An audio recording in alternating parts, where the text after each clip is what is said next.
Comando Polícia Nacional Timor-Leste, PNTL, município Dili, preparado a assegura a campanha eleição presidencial segunda volta, e a município Dili, lorong Sanulu to Sanulu Resengrua, fulang Abril, tinang Riungrua, Runulu Resengrua.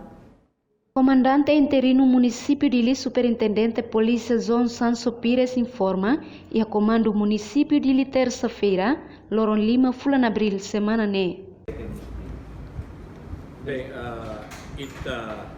por ser kita contato comandante Undari Tolo, comandante Centro de Formação, SAP, comandante Escola Sirauto, CFU Secção Sirauto, onde a minha encontro e ela comanda o município dele, prepara campanha na segunda ronda halauia dele dia 10 no dia 12, também a me convida comandante Sirauto para tabela Simo plano operação onde vai implementar e dia 10 no dia 12.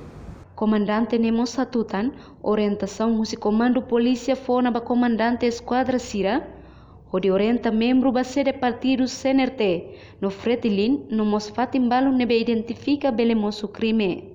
Além de ne, PNTL se halo patrulhamento rotina e dililaran, onde a meta de segurança. Enquanto kona ba transporte, comandante ne dehan, comando continua utiliza na fatin viaturas nebe mak PNTL iha, onde assegura segurança ba campanha eleição presidencial segundo volta. Onde assegura segurança ba campanha eleição presidencial segunda volta, no halo atuação tuirlei banheira moço crime.